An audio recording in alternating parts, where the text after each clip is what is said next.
It's time to get going with European river cruising tonight. We've got so much to talk about, so let's get right into our slides and get into tonight's presentation. So, my name is Dave Wentworth. I'm the travel agency owner and operator here at Destination Whatever. It's what I do, and tonight I am proudly presenting an express escape on Intro to European River Cruising. So, 30-minute presentation tonight designed to give you some ground level information about this exciting way of travel. So many people are into it, so many people have done it, they love it. There's other people that are curious about it. There's people that would like to get into it in a couple of years and they're getting information. So I'm going to try to give you something today to start wrapping your head around what goes into a river cruise, what are the popular areas to river cruise, how you can make your river cruise come true. So a few of my specialties, if you're new to me, obviously we're here tonight to talk about cruising. So obviously I love cruising in all of its different manifestations. So if that's a river cruise or small ships cruising, expedition cruising, ocean cruising, transoceanic cruises, I love it all. Small group tours. I love small group tours. That's putting people on tours that might have, say 12 to 16 people. You can join in whether you're a solo traveler, maybe you're two people traveling together or a couple couples, but finding an itinerary that is a small group tour that will open up some of the cultural highlights of different destinations, give you experiences that you'll always remember, and sometimes some experiences that are unique to the tour. This is a picture of me on a food tour in northern Spain where we get to do a lot of behind the scene access to get up close and personal with the food and gastronomy scene in northern Spain. It was fabulous. Also, I love special touches. So maybe it's a unique destination or thinking of an add-on. Travel during special occurrences. So we recently had the eclipse, but we could also be thinking about Northern Lights cruises, astronomy themed cruises. If it's something special, if it's something different, that's what I'm all about. That's why the name is Destination Whatever. Hey, what do I love? A few other things, culturally authentic trips. So, ways that we can support tourism using local guides, local travel, local style. And I love doing travel education, just like tonight. So, I want to inspire your thirst of travel. And so, I have a whole bunch of travel info on my website. I have recorded presentations from past Express. That I've done. I've done library presentations. You can find those on the website. If you have a group that would like a travel presentation, maybe you get together with a book club and you would like something on literary travel, or you'd like me to come in and talk to a chamber or whatever the group might be, a Rotary Club. Here I am in a picture that's at a Masonic temple. I'm speaking to a group there, a group of retired teachers. So you just let me know, and whether I can get there in person or come in through a virtual capacity, I would love to speak to your group about whatever sort of travel topics you're interested in. Okay, so if you need to ask me any questions before we get going with tonight's presentation, I can't take questions, or maybe you're watching it after the broadcast. So just go to my website. I have a little section where you can write out your questions and let me know how I can help you. So just visit destinationwhatever.com and send me your questions for whatever you need. And also, if you feel that you have more that you'd like to ask me, or if you'd like to interact with a conversation, I love to do a Zoom. I offer complimentary Zoom, so you can just book that in on my website, zip on over there, let me know what works for you, what you're looking for. We'll set up a Zoom and we'll have a conversation to have a one-on-one personalized discussion about what your travel needs are. Okay, so for tonight's menu on Intro to European River Cruising, because normally I talk about a destination and today I'm talking about a style of travel, what I'm going to do is I'm going to break it down into four areas tonight. First, I'm going to look at the advantages of a river cruise. So, what is the craze all about? What are the different advantages? What are the different styles of travel? Basically, what goes into river cruising? Next, number two, we'll take a look at river cruise geography. So, if there's one thing I love, it's talking about geography and being your geography teacher. So, tonight, we'll be inspired by the waterways of Europe. We'll take a look and see what some of the different rivers are and what you would want to do in those rivers, what countries they visit, Which ones would be what good for a first timer? And then we're going to take a look at some of the brands and ships. So who are the different operators out there? How do they differentiate? Are there different options for different types of travelers? And then finally, we'll look at seasonality and we'll look at booking. So when to go, what some of the highlights are of different times of the year, and basically how we can connect together in an efficient way so I can help you make your river cruise fantasy come true. I would love that. All right, so let's get started by looking at the advantages of river cruising. And again, tonight we're talking about river cruising in Europe. The concept of river cruising can be found in Asia, Africa, South America, lots of different places. Tonight we're talking about Europe. So, with smaller ships, river cruises navigate through picturesque landscapes, quaint villages, and historic cities, offering an intimate and immersive experience. This allows travelers to maximize their time exploring cultural sites, sampling local cuisine, and interacting with locals, all while enjoying luxurious amenities on board. So, what this comes down to is that river cruises offer an intimate way of getting around. There's not a lot of guests, especially if you want to compare it to large ocean cruises. This is the opposite of that. There's a high guest ratio, so everything's very personalized, and you get to go into some of the most historic centers of Europe and have all of the different things that you can see and do in those places at your fingertips. And the cool thing about river cruising is that you're going to be moving during the evening and night cycle so that you're going to be in port during the day. So you can truly get the most out of what the destinations have to offer and the next day be at a new location. So let's talk a bit more about that convenience. River cruising brings convenience. That is one thing right out of the gate that you won't find with a land tour where you have to, say, be in a hotel for 1 or 2 or maybe at max 3 nights, and you're packing up and you're shifting and you're in and out of the bus. With a river cruise, you're going to unpack once. You get to unpack once, you get to relax. Your ship becomes a floating hotel. Your ship is going to be moving along. You're going to be moving along with it. So you get to avoid a lot of hassles right there. There's no need for repeat check-in, check-out. Where's my things? Do I have all my chargers? I know I can't be the only one that has that feeling when I'm leaving a hotel room, thinking, oh no, did I leave my iPhone charger? And another great thing about river cruising, in terms of convenience, is the flexibility. So you can customize your itinerary often when you're on a river cruise with different optional excursions. So you don't have to sign up for everything. You know, if they have things that are geared for people that are looking for more athletic endeavors, you don't have to do those strenuous hikes. Or a long bike ride, maybe there's a shorter option for you, or maybe you can take a cooking class in town or go take a historical tour of the town or a castle, things like that. So there's lots to pick and choose from. And sometimes people on a river cruise as well, they just like to do their own thing. They like to go in and check out the port and make their own adventure. So you can definitely do you. There's a relaxed pace on a river cruise. Unlike, say, your conventional tours where you're going to be in a bus or other modes of transportation making your way overland, it's relaxed. You're going along a river. You're just floating along. You're going to slow down. You're going to see more. And it really allows a passenger to relax and unwind as well. You don't have the stress of having to cover a couple 100 kilometers and getting on and off of highways or in and out of train stations. You're going to be moving in the evening. You're going to be moving at night. You're going to be seeing these port of calls in the morning, in the afternoon. It's fabulous. And then there's flexibility and personalized attention as well. So again, you can customize your itineraries.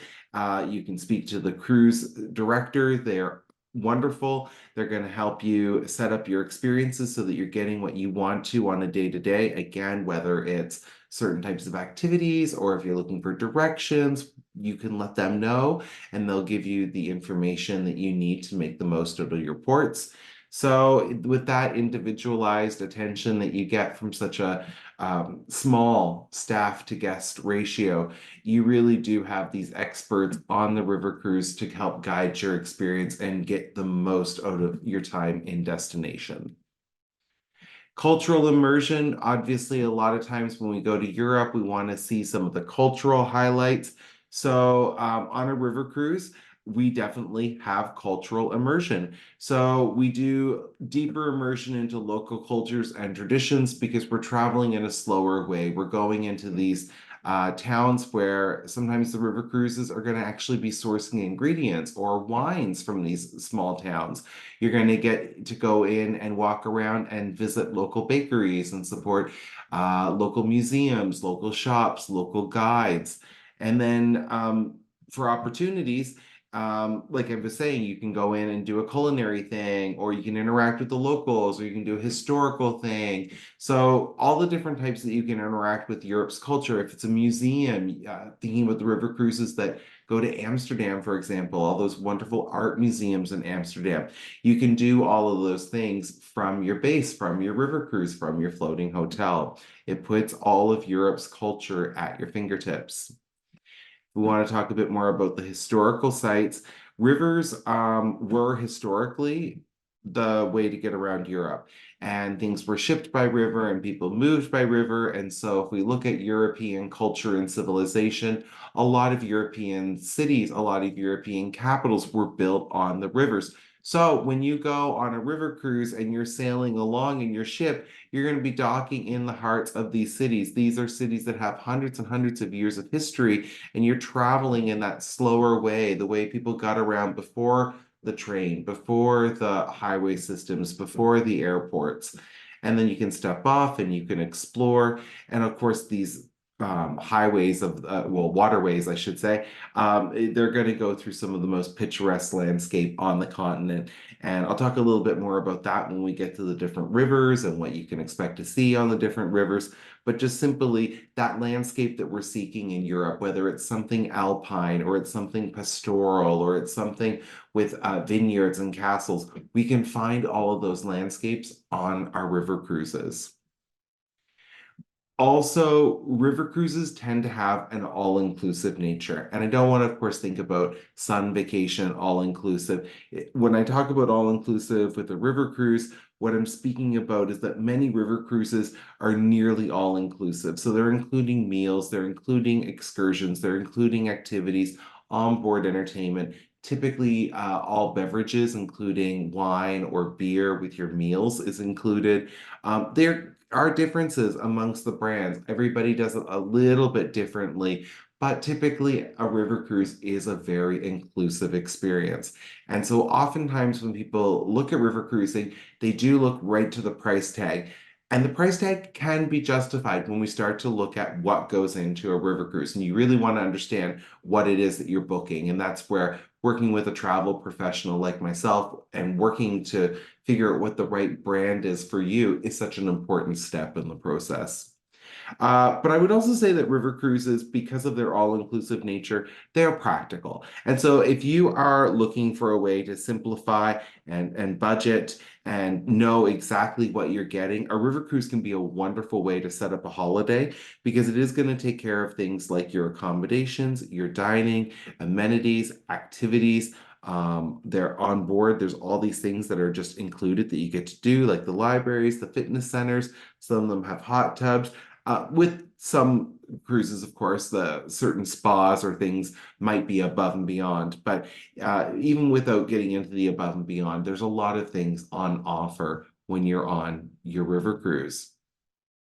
So next, I'd like to speak about the geography of river cruising in Europe. And so what I mean by the geography of river cruising is taking a look at what the major rivers are and why they're popular for river cruising. We'll take a look at some of the itineraries that would feature these various waterways. And this isn't all the waterways, but what I've tried to do is create a roundup of what some of the most popular ones are. And in my typical style, I have a few lesser known, a few ideas that you might not have known existed to bring something new to the table. So let's take a look at those rivers now. First, we're going to start up in France. France is really popular this year, and the Olympics are taking place in France this summer. So, definitely, in my experience working with people going to France, nobody is going to France during the Olympics. Right now, people are trying to book before and after that. There is definitely availability right now for some pre-Olympics. So the Olympics are taking place in late July, early August. And then there's lots of availability right now for after that. So if you're thinking fall, if the idea of farm to plate, Beaujolais, if you like the wine, then we should definitely be talking about September and October and setting up your French river cruise.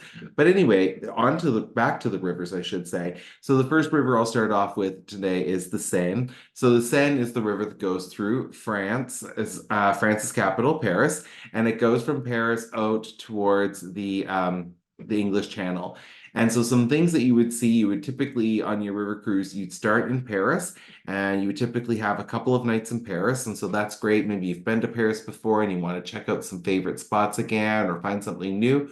Or maybe you've never been to Paris, and even if it's been done before on TV and stuff, you want to go up the Eiffel Tower, you can definitely do that. Most of the river cruises in Paris will have an embarkation point that's really close to the Eiffel Tower. And then from here, you're going to sail into some beautiful French countryside, and you're going to see the charming villages of Normandy and the chateau. And Normandy just has like, I think about like all the cheeses that come from there and all the cows, of course, that are going to give you all that dairy to make all that cheese. And I'm just like craving some brie cheese just thinking about it. And another thing I think is a must in this area is to visit Giverny, and that's a famous garden where Monet's watercolors take inspiration. And if we continue closer to the coast, you're going to get into the beautiful town of Honfleur. It's a beautiful, picturesque seaside town. If you love seafood, of course, and you love French food, then this would be a place you would definitely want to have some delicious seafood on the coast. If you're into the history of World War II, of the battlefields, the Normandy beaches, you can then continue to go and see that. Or there are excursions that go further if you want to see Mont Saint-Michel. So a lot of the classic sites of northern France, of Normandy, stemming from the capital city of Paris, can be done on a French river cruise on the Seine. Let's go ahead and take a look at the next river. This one I would say is Europe's heartland. It's the Rhine. And it is a river that starts, well, we would start up in Netherlands. We would start up in Amsterdam, and you would sail down towards Basel in Switzerland. This river cruise can be booked where you go from Amsterdam down to Basel, or you can book it from Basel back up to Amsterdam. So typically, a ship will do 1 week southbound, the next week it will go northbound. Now, this river in particular is the most popular river for first timers. And if someone is a first timer and they don't know where to start with river cruising, meaning they just can't narrow it down to a river, this is the one to do.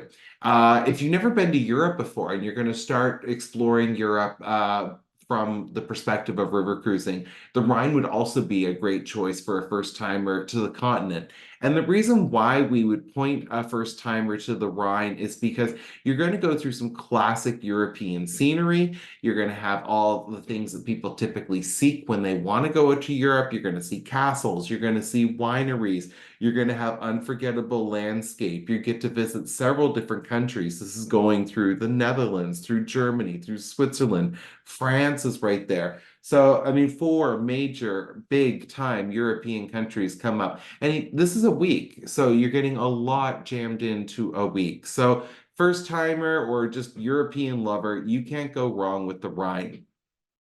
Now, the next river I'm going to break into two sections. I'm going to talk about the Danube. What I mean is I have two slides on it because I think there are two ways that we can look at the Danube.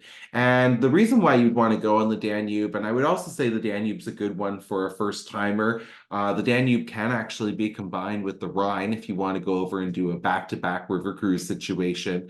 But anyway, the Danube's going to start over in Germany. It's going to start near Munich. And it's going to go up through Austria, Czech Republic, Slovakia, and into Hungary on this slide. So right again, we got another 5 countries, and we're starting with, the idea of Western Europe and going into Eastern Europe. And so as we go through all these different areas, we're going to be seeing a lot of alpine scenery. It's beautiful fairy tale villages. This checks a lot of boxes for what people are looking for when they want to go to Europe. You're all going to get wineries here. I think the big thing that captures people here that makes them feel inspired, which makes them love the Danube, it's the shifting from Western Europe to Eastern Europe, going from countries that have one history to another history and seeing that change as it unfolds in front of you as you sail along. From Budapest, from Hungary, we can continue the notion of Eastern Europe and continue sailing on the lower Danube. And this is great if maybe you've done the first part of the Danube and you loved river cruising so much and you want to go back and continue with the Danube. Or if you want to do a back-to-back, you can book the Danube I just talked about with the Danube that I'm showing you now. And this one would start in Budapest and then it's going to come down through Croatia, Serbia, Bulgaria, and into Romania. So again, 5 more countries. These ones Eastern European, and you're going to be going through some beautiful national parks, some areas that had some history that many of us can recall from the 90s. We have countries that are newer countries on the scene, countries that have only recently opened up to tourism or only recently got their tourism up and going.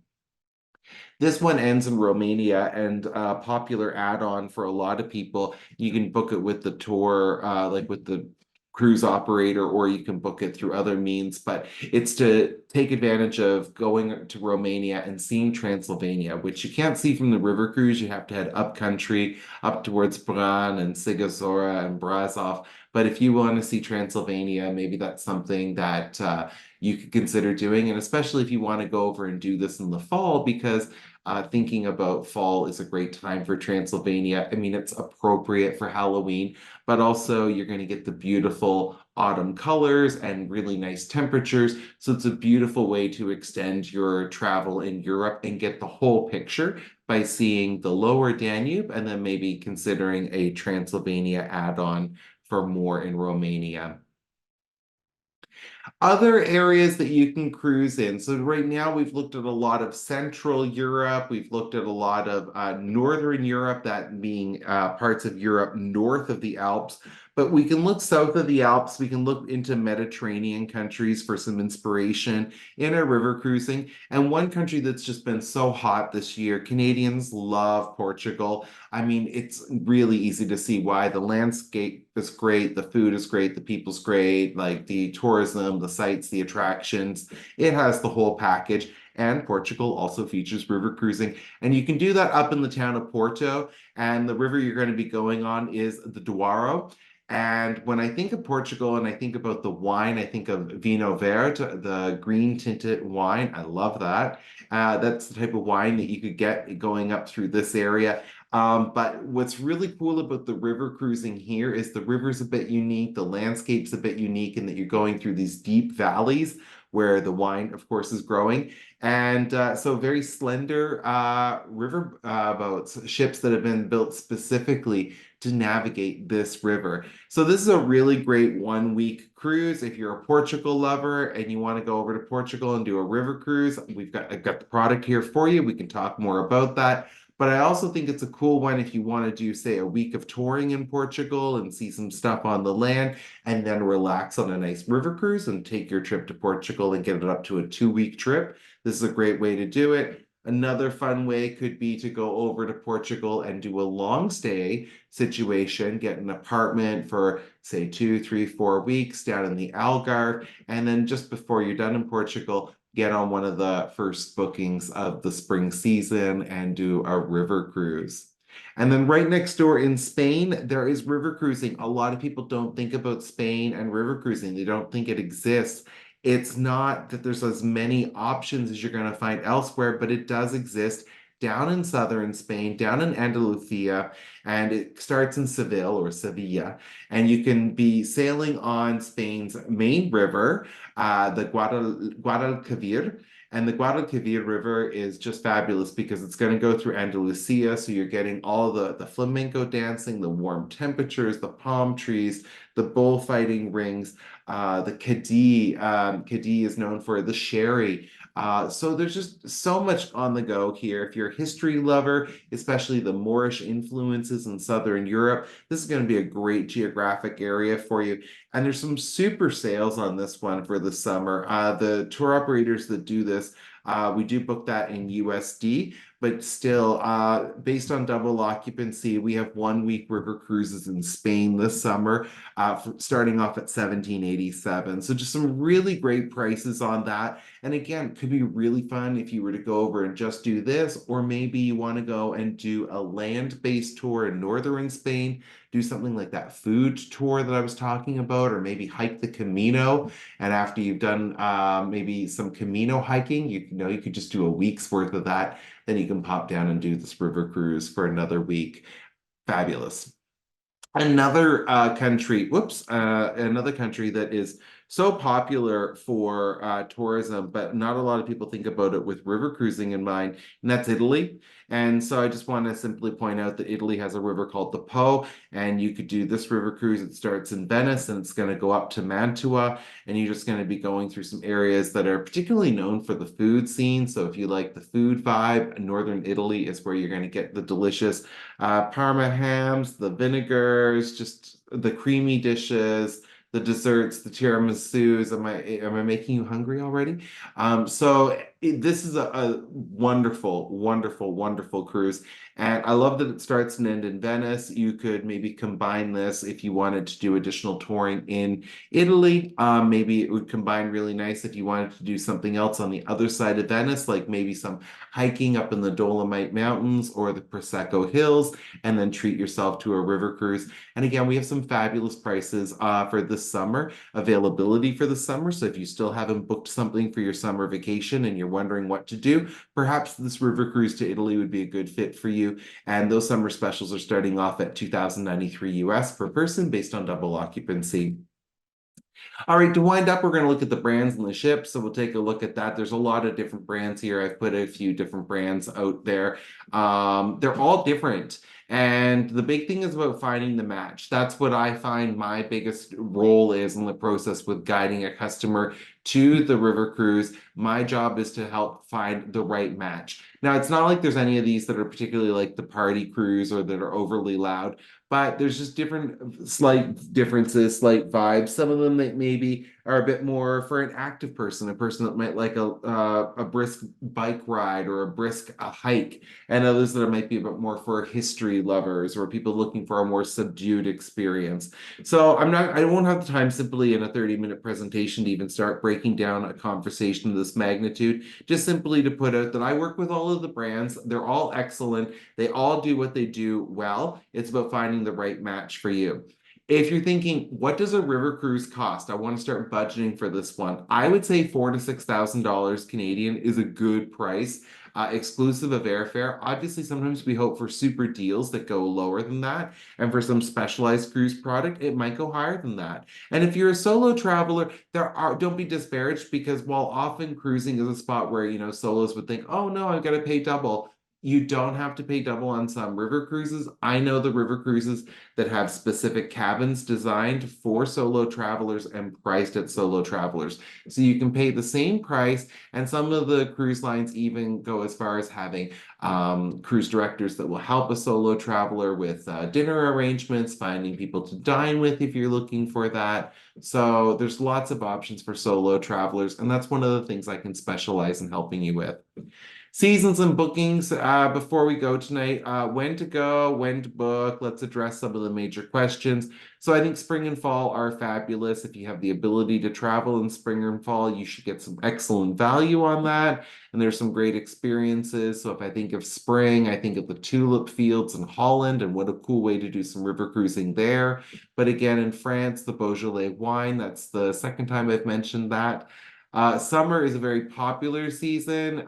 It's when there's the most demand, and so prices rise accordingly. The sooner you can book, the better for summer. And sometimes last minute deals can pop up in the summer if you're flexible and you just want to go. Christmas markets, again, that's going to be at a certain time of year, and the time of year for a Christmas market's going to be late November, right up to the big day itself. You can experience the Yuletide sensation in Europe. And it's not uncommon to be booking a river cruise up to a year in advance. So if you're looking to do a river cruise in 2024, we really should start that conversation as soon as possible. So please reach out. And if you're thinking about a river cruise for 2025 and you're thinking, oh, it might be too early, it's actually not. We could start that conversation now. And I mean, I don't really need to spend a lot of time showing you what a Christmas market looks like, but there were a few quick images. Is seasickness a concern? No. Unlike ocean cruises, the rivers are quite calm. They're actually not that deep. We've actually seen shallow rivers in Europe be an issue over the last couple of years. But anyway, this all just basically means that it's not like sailing on an ocean. So while everybody's different seasickness would be rare on a river cruise. What's included in the river cruise? So again, typically we're going to get we're always going to get our accommodations. We're going to get our transportation, the meals, looking at 3 meals a day. Activities are typically included, not always, but we can break that down for you when we're working together. Beverages of some kind are typically included. Some are fully all-inclusive. Some have alcohol at mealtime. Some are just non-alcoholic. We'll break that down for you at the time. Some offer included gratuities. Some have a culture of no gratuities. Some with optional gratuities. Wi-Fi, sometimes it's included, sometimes it's not. Is river cruising suitable for families? I mean, typically, I would think this is something a bit more for adults. So I would say adults with maybe their adult parents could go. But there are some family-friendly options, and they sometimes be found during school holidays, and so it can be looked into. In terms of languages, and again, gratuities, the languages on board are typically English, French, Spanish, and German. They may have other languages depending on the staff. And again, with the culture of gratuities, it can definitely vary. And so if you have any questions about gratuities, or if you want to look at prepaid gratuities, if that's a thing, just let me know what you're looking for, what would suit you, and we can go from there. So if you want to book a river cruise, here's 4 steps that we can get that done. So number one, just connect with me. Again, my website is destinationwhatever.com. My name is Dave Wentworth. You can reach out. We'll do the complimentary Zoom or we can talk by phone. And I have a no added fees approach. So you're going to pay the exact same price as what it would have cost to book it directly, but you're going to get my expertise and you're going to get my knowledge. And I also book directly in the systems, and more on that in a moment. But basically, I might even be a quicker way to book it than calling them directly and waiting on hold. Know what you want or be ready to ask questions. That's number 2.